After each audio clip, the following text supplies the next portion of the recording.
पुरुषार्थ करेंगे सही दिशा में, तो उसके बाद परम पिता परमेश्वर से हम प्रार्थना करने की स्थिति में आते हैं। हम ये रोजाना मंत्र बोलते हैं ना, 8 मंत्र।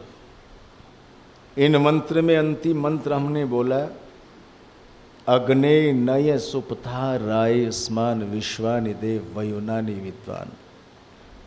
हे परमपिता परमेश्वर, आप तेज से भरे हुए हैं, हमें भी उस तेज से अलंकृत कर दीजिएगा, हमें भी उस आनंद से विभोर कर दीजिएगा। और एक सबसे विलक्षण बात जो युग दृष्टा महर्षि दयानंद ने इस मंत्र के माध्यम से हमारे बीच में उपस्थित की है कि हमें सुख भी चाहिए तो कैसा कि राज्य ऐश्वर्य की प्राप्ति के समकक्ष ये जो राजलक्ष्मी है, ये सुखों का बहुत ऊंचा एक स्तर है। हमें ऐश्वर्य की प्राप्ति के लिए हमारे ऊपर कृपा कीजिए आप। और एक और शालीनता इस मंत्र में आपको दिखाई देगी कि ये चीज़ें भी अगर हमें चाहिए राज ऐश्वर्य की प्राप्ति, तो आप लोगों के मार्ग से, आप लोग वो हैं जो धर्मात्मा हैं, जो जितेंद्रिय हैं, जो परोपकारी हैं, जो कभी किसी का अपने जीवन में अपकार नहीं करते, बल्कि दुख सुख को, हानि लाभ को, मान और अपमान को समभाव से सहन करके वो दूसरों का उपकार ही करते हैं। और एक बहुत सुंदर बात कही है माता और सज्जनों कि हमें जो जुहुरान है, ये जुहुरान क्या है? ये जुहुरान है कुटिलता। कुटिलता रूपी जो कर्म है, पाप रूपी जो कर्म है, इसको युयोधि हमसे दूर कीजिएगा। क्या है ये कुटिलता? हम कहते कुछ और हैं, करते कुछ और हैं, दिखते कुछ और हैं, और जरा कह तो दो होते कुछ, ये कुटिलता। इस कुटिलता को युयोधि आप हमसे दूर कीजिएगा। इस कारण हम आपकी बहुत प्रकार की स्तुति रूप नम्रता पूर्वक प्रशंसा सदा किया करें और सर्वदा आनंद में रहें। ये प्रार्थना सार्थक है, निरर्थक नहीं है, लेकिन इसके लिए हमें स्वयं को सत्यता के सांचे में, पुरुषार्थ के सांचे में ढालना पड़ेगा। तब जाकर ऋषि कहते हैं इन चीज़ों की, इन पदार्थों की प्राप्ति हमें हो जाती है। एक बात मैं आपके बीच में उपस्थित करना चाहता हूँ, फिर श्रद्धेय आचार्य के द्वारा कुछ उद्बोधन आप सुनेंगे। मांगी हुई चीज़ और पात्र बनकर के प्राप्त की हुई चीज़ में कितना अंतर होता है।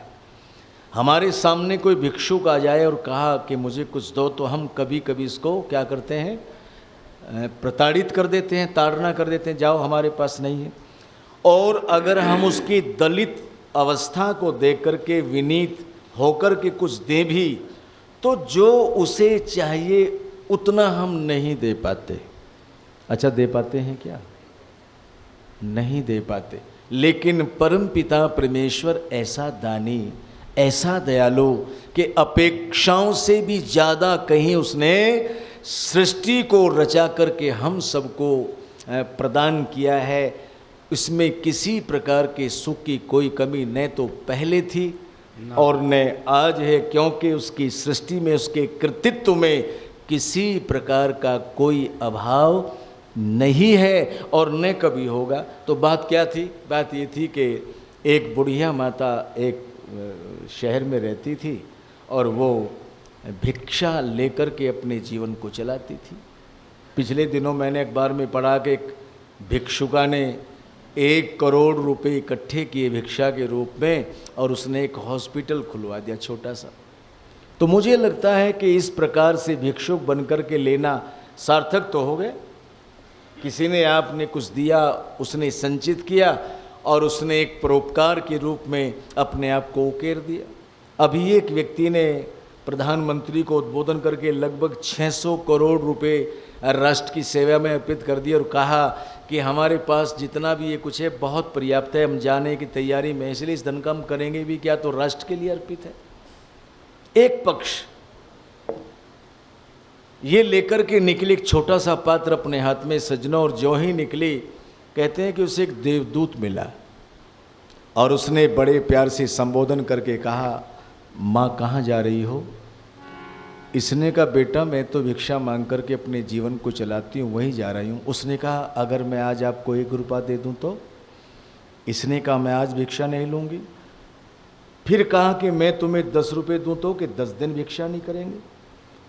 कहने वाला भी कहाँ रुक रहा था। इसने कहा, अगर 50 रुपये दें तो बुढ़िया माँ को बहुत गुस्सा आया है सज्जनों, और वो कहने लगी, कमबख्त मैं ही मजाक करने के लिए मिली, कभी 2 कहता है, कभी 10 कहता है, कभी 50 कहता है, लेना देना तुझे 1 पैसा नहीं है। इस व्यक्ति ने कहा, माँ नाराज मत हो जाओ, आपको नाराज होने की ज़रूरत नहीं है। मुझे एक बात बताओ, अगर आज मैं एक सोने की मोहर तुम्हें दे दूं तो? ऐसा कोई व्यक्ति हमें मिल जाए, बुढ़िया माँ की बात तो छोड़ो, तो हम कहीं जाने देंगे उसको? उसने कहा, अगर सोने की मोहर मिल जाए तो फिर मुझे दर दर जाकर के भिक्षा किसी से मांगनी नहीं पड़ेगी। उसने कहा, फिर अपने आंचल को हमारे सामने फैला दो। बुढ़िया ने अपने पात्र को अपने आंचल में रखा, देवदूत के सामने फैलाया, और वो भी बड़े दयालु बनकर के दया के प्रतीक बन गए, द्योतक बन गए। माता और सज्जनों, एक सोने की मोहर निकाली, बुढ़िया की झोली में डाली, और फिर बड़े प्यार से कहा, और डाल दें? इसने कहा, हाँ। और मैं कह दूं आपके सामने, बुढ़िया हाँ में हाँ करती चली गई। देवदूत अपने पास से एक एक सोने की मोहर डालता चला गया। स्थिति ये बन गई कि वो भर गई, उसमें कोई जगह बाकी नहीं थी कि और सोने की मोहर आ जाए। लेकिन फिर भी बुढ़िया से पूछ लिया, क्या और डाल दें? बुढ़िया ने अपनी भरी झोली को देखा सज्जनों और माताओं, और फिर देवदूत की तरफ को देखकर कहती है, बस 1-1 सोने की मोहर और डाल दो। इसने कहा, सोच लो, अगर मैंने एक भी सोने की मोहर तुम्हारी झोली में डाली तो झोली फटेगी, सोने की मोहरें नीचे गिरकर मिट्टी में मिल जाएंगी, और मैं यहाँ से गायब हो जाऊँगा, तुम हाथ मलती की मलती रह जाओगी। पर बुढ़िया ऐसे स्वर्णिम अवसर को कैसे छोड़ती? उसने कहा, मैंने विचार कर लिया है, 1-1 सोने की मोहर तो मेरी झोली में डाल ही दो। और मैं कह दूं, एक बड़ा सुंदर शायर ने लिखा एक शेर कि ऐसे लोग क्या होते हैं कि हवश में ज़र की ये जीजा से गुजर जाएं अभी, और कब्र जो चांदी की मिल जाए तो ये मर जाएं अभी। यही हुआ, एक सोने की मोहर जो ही डाली तो झोली बड़े जोरों के साथ फटी, सोने की मोहरें नीचे मिट्टी में मिल गई, और देवदूत वहाँ से गायब हो गया। बुढ़िया हाथ मलती की मलती रह गई। ये बात मैंने आपके सामने इसलिए सुनाई है कि बिना पुरुषार्थ के, बिना, कह रहे थे ना कल विद्वान लोग, बगैर उत्कृष्ट ज्ञान के, बगैर उत्कृष्ट कर्म के और बगैर उत्कृष्ट उपासना के आप परम पिता परमेश्वर के इस आनंद को प्राप्त नहीं कर सकते। श्रद्धेय आचार्य जी हमारे बीच में आए हैं, और बस मैं एक गीत की 2 पंक्तियाँ कहूँगा, सम हो जाएगा तो? हाँ, हो गया जी। मैं उनका अभिनंदन करता हूँ, इस समय हमारे बीच में आए हैं। और गीत क्या है?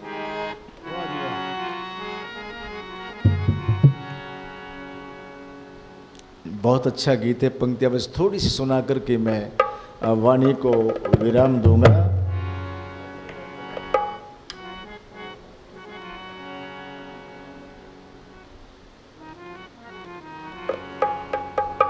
क्या लिखा जरा सुनेंगे।